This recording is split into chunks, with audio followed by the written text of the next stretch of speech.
Halo, masih semangat anak-anak? Iya, kita masih dalam program belajar dari rumah bersama guruku.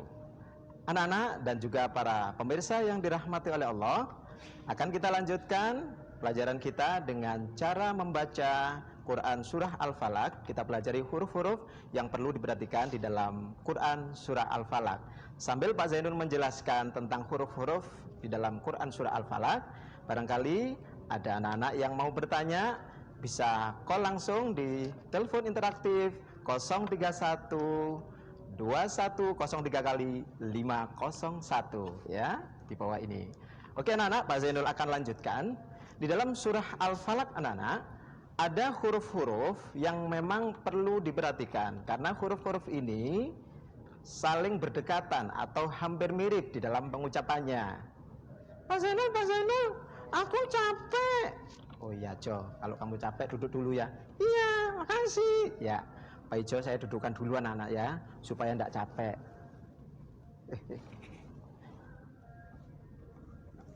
Anak-anakku, di dalam Al-Quran Surah Al-Falaq ada huruf-huruf yang perlu kita perhatikan. Yang pertama, huruf Shin. Huruf Shin ya. Kemudian yang hampir mirip adalah huruf Sin. Dan juga ada huruf Tha. Shin, Sin, dan Tha. Coba kita perhatikan contoh beberapa ayat yang di dalamnya terkandung beberapa huruf yang memang agak mirip ya. Coba di situ kita lihat wa min syarri ghasiqin idza waqab. Jadi ada shin. Pengucapan huruf shin itu harus dari tengah lidah. Rupanya ada telepon yang mau masuk. Belajar dari rumah bersama guruku. Belajar dari rumah bersama guruku. Assalamualaikum. Waalaikumsalam. Assalamualaikum Pak Zainul. Iya, waalaikumsalam. Saya Sabrina, kelas 4 dari SDN Sawanggaling 8 Wonokromo. Iya, Sawanggaling. Iya. Ya? Saya mau bertanya, bagaimana cara pelafalan huruf pada ujung lidah? Mohon penjelasannya. Terima kasih. Assalamualaikum. Waalaikumsalam. Ya, pintar sekali ya. Ada beberapa huruf yang memang makhrajnya ada di ujung lidah. Tapi kita ikuti mungkin penjelasan Pak Zainul dulu ya. Nah, tadi ada yang, tapi tidak apa-apa. Kita ikuti dulu. Ada shin, ada sin, dan tha. Jadi kalau shin itu ada di tengah lisan. Kemudian kalau tha dan sin ada di ujung lidah. Anak-anakku yang dirahmati oleh Allah, tadi sudah ditanyakan teman kita dari SDN Sawanggaling, ada beberapa huruf yang dari tempat keluarnya adalah dari ujung lidah, yaitu sin, za, dan shod ya. Sin, za, dan shod. Kemudian ada juga ujung lidah tetapi dengan ujung gigi seri atas ya, yaitu ada tha yang tadi kita bahas, kemudian zal, dan kemudian lagi dha ya. Itu beberapa huruf yang memang keluarnya dari ujung lidah. Itu tadi pertanyaan dari teman kita dari SD Sawanggaling.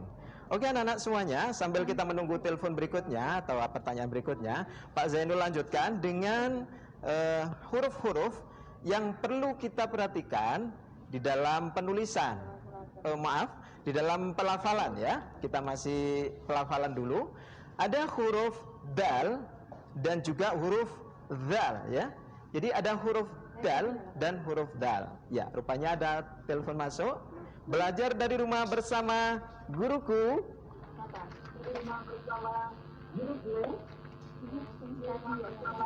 Halo, assalamualaikum Pak Zain. Ya, waalaikumsalam warahmatullah. Dari mana? Dengan siapa? Dengan Muhammad Fatir Alfat Pak Zain. Oh, Muhammad Fatih Alfat. Dari mana Muhammad Fatih? Dari SDN Pakal 1 Pak. Oh, dari SDN Pakal 1 ya. Silakan, apa yang ditanyakan Alfat? Pak Jen, saya mau tanya. Iya. Apakah sebab turunnya surat Al-Falaq? Woi, apa sebab-sebab turunnya surat Al-Falaq? Baik anak-anakku, sebelum kita lanjutkan, ini ada teman kita yang mau tanya ya, sebab-sebab diturunkannya surat Al-Falaq. Anak-anak, memang surat Al-Falaq ini adalah surat yang memang diperuntukkan bagi kita agar kita dilindungi oleh Allah dari segala macam kejahatan.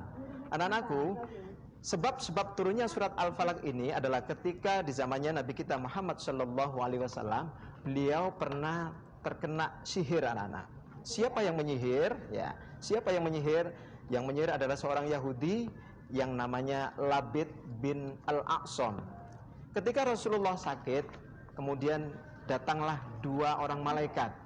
Yang mana malaikat ini ada di sisi kaki beliau dan ada juga yang di samping kepala beliau. Kedua malaikat ini kemudian dialog anak-anak. Dari dialog ini diketahui oleh Rasulullah bahwasanya ia sedang disihir oleh seorang Yahudi bernama Labid Al-Aqsam. Keesokan harinya Rasulullah SAW kemudian menyuruh sahabatnya mengambil sebuah ikatan, yang mana ikatan itu ada di dalam sumur, ditumpuk dengan batu, yang mana batu itu kemudian menutupi ikatan-ikatan itu. Ketika ikatan itu diambil, kemudian Rasulullah mendapat wahyu surah Al-Falaq ini, dan ikatan-ikatan itu ya terbuka satu persatu sehingga Rasulullah SAW tidak sakit lagi, sehat kembali seperti semula itu. Baiklah anakku semuanya yang dirahmati oleh Allah, berikutnya ini karena kita juga ada tugas yang harus dikerjakan oleh anak-anak ya.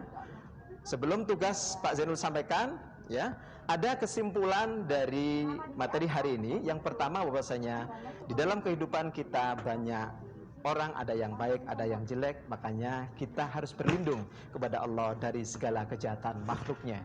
Kemudian ada 3 kejahatan di dalam Quran surah Al-Falaq ini. Kejahatan di waktu malam, kejahatan tukang sihir, dan kejahatan orang yang iri dan dengki. Dan tugasnya ini ya, yang pertama, berapakah nomor urut Quran surah Al-Falaq? Kemudian yang kedua, di manakah Quran surah Al-Falaq diturunkan? Apakah arti Al-Falaq? Itu yang ketiga ya. Kemudian yang keempat, sebutkan 3 macam kejahatan yang ada dalam Quran surah Al-Falaq.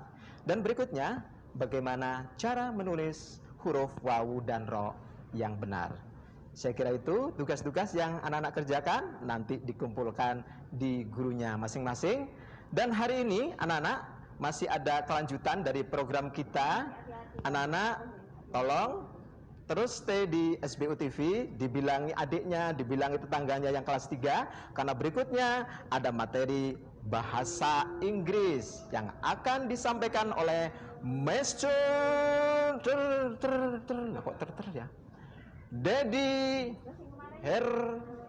Herianto dari SD Yamasto Rungkut. Selamat pagi Pak Dedi. Selamat pagi anak-anak. Tetap stay di SPU TV dalam program Belajar dari Rumah bersama Guruku. Selamat datang di